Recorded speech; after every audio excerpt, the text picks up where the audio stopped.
یا نور د جنگ بستر وو یا پټنځایونه وو، په هغه ساحو کې هلته ځای په ځای شوي دي. هغه اساسي نقاط چې دوی ته معلوم اوس هغو نیولي دي. نو دا خپله د ده ښکارندوی کوي چې دغه نوې پروژه به خامخا عملي کېږي. ولې دا تر اوسه نه ده معلومه چې بدبختي به یې څومره افغانانو ته راځي او موږ به څومره په بد وضعیت کې به قرار لرو. طالب نه بیخ لري، نه ریښه لري، نه د ولس په ژبه پوهېږي او نه د ولس نه دي. یو ډله ده راغلي او هغه هر څه چې بادار یې ورته وایي نو هغه به ترسره کوي. ولې هغه څه چې پاتې کېږي د موږ د افغانانو لپاره ده. راځم پر ده باندې چې موږ باید څه وکړو. د موږ هغه سیاسیون، هغه پوه اهل د قلم، هغه کسان چې حداقل غږ یې رسېږي نړیوال استیجو کې، هغه دوی استدلال کولی شي، هغه دوی د خپل د لیکلو د خپل د منطق په اساس باندې دا باید موږ منسجم کړو. دوی باید انسجام پیدا کړي. دوی باید د هغه پخوانیو تجربو او هغه ناخوالی چې لیدلی دي یو نوې طرحه جوړه کړي او دا یو قوي مدیریت غواړي چې موږ وشو کړی دغه حالات نه ووځو. او که چیرې موږ راځو خبرې کوو او بحث به کوو، همیشه به دا وایي چې طالب ګرام ده، پاکستان ګرام ده. نو دا خو یو واضح خبره ده چې موږ دغه خلکو دغه تباهي ته ورسولو او د دوی د مخنیوي لپاره باید موږ خپله اقدام وکړو. ځینې سیاسون دا اوس هم ډېر په زغرده هغه اساسي او واقعي واقعیتونه نه وایي، ځکه هغه دوی ځینو چینلو سره تړلي دي، احتیاط کوي ډېر. نو دغه احتیاط باعث د ده کېږي چې نور هم طالب په افغانستان کې خرابي وکړي او افغانان به په نړۍ کې نور هم یعنی بد حالات سره مخ ته شي. مننه، خوشحاله اوسئ. مننه ستانکزی صاحب. دغه د هغه نوبت دی، دغه نجیب حبیبي ډیر وخت له موږ سره دی، پس دغه به بیا راشو نور ملګرو ته. حبیبي صاحب مهرباني. سلامونه او درنښت اماني صاحب، چراغ صاحب، لوران صاحب، قرار صاحب او ټول حاضرین، مشر فدایي صاحب، هیله ده اوسه اوسېږئ. زه خپل بحث په دغه دوه نقطو کې راڅرخوم. یو که د هغه له اړخ نه وګورو چې دغه سناریو چې یو څوک لیکي یا یو فلم جوړوي د ټول اړخونه یې پکې کړي، کله یو ډله مخته کې، کله شاته کې، کله یو قوي کې، کله یو هغه کې، خو ولې په آخره کې هغه ستراتیژیک نقطه او آخرنی نقطه ورته معلومه وي چې چیرته ځي او دوی څه غواړي، هدف یې څه شی دی. د امریکا هم که تاسې په دغه 4 لسیزو کې وګورئ، کله نه چې یوه ډلې یا 12 یا 11 ډلې په پاکستان کې جوړیږي، پاکستان جمع تش په نامه رهبران او امریکا، دغه درې اړخه تل کله د اول لاس او کله هم د دویم لاس پر رول کې راځي. مثلا د مجاهدینو په وخت کې دوی د دویم لاس په رول کې راغلل امریکایان، چې مجاهدین را مخته کړل او ټول هغه د پاکستان په لاس کې وو. یعنی پاکستان په ترو دوی یعنی پروژه پاکستان سره و او د مجاهدینو په ترو عملی کړه په افغانستان کې، او افغانستان د جنگ میدان وګرځاوه او د پرمختګ او پیشرفت او انکشاف نه وساته. لکه څنګه چې نورزي صاحب ویلي، زما ډېر خبرې نورزي صاحب وکړي چې هغوی خپل ستراتیژیک اهداف دا دي چې باید چین وصل نشي نور دنیا سره.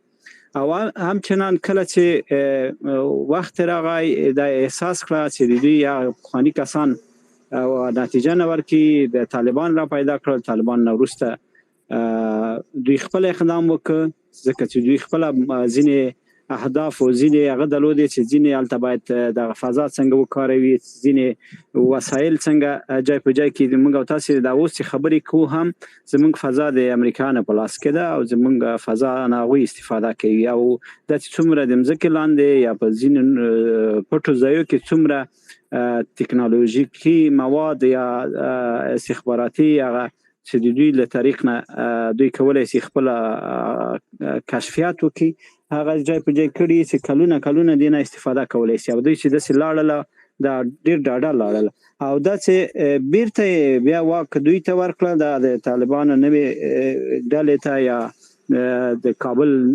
اداره اوس دوی ته ورکړل، نو دا هم بیرته دوی باوري سول چې موږ هغه دویم لاس قراردادي چې پاکستان ده او د دوی په ترو باندې طالبان وخت ورسول، دوی بیا هم کولای شي زموږ خپل اهداف تر سره کی. خدا یاد غني چې کله هم دوی احساس وکي دوی بیا اقدام کوي او بیا به ما کوي بل ډله به رامنځته کوي، او که انتخاباتو کې وګوري که په دغه 40 کالو کې وګوري همیشه په افغانستان کې دوه ډلې به وي، که جمهوریت کې وخت کې هم یو ډله به نه به اپوزیسیون و خو ولې پړسوله به یو طرف به کامیاب کو بل به ورسره 40 جماعتو او بل به 50 جماعتو رای ورته جوړ کړي ترڅو چې یو اختلاف ووسیږي، او په عین حال کې طالبان هم چا خپل ترڅو د پیشرفت او د ترقی او د انکشاف مخه ونیسي، او دوی نه غواړي په مجموع کې چې افغانستان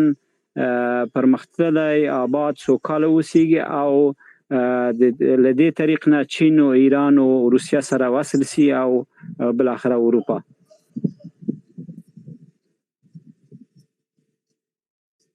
زما خبرې همدونه وي، به ان شاء الله تماس کوو. ډیره مننه حبیبي صاحب، خوشحال اوسئ. افغان عباس ته ورځو. عباس ورور مهرباني.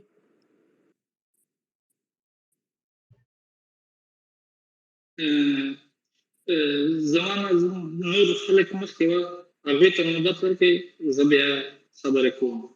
سمه ده. افغانزي په نوم یو ورور دی دلته. مهرباني افغانزي صاحب. مننه ټولو ته سلامونه او نیکې هیلې، او بیا هم ستاسو چا سره چې اختر مبارکي نه کړې، اختر مبارک شه.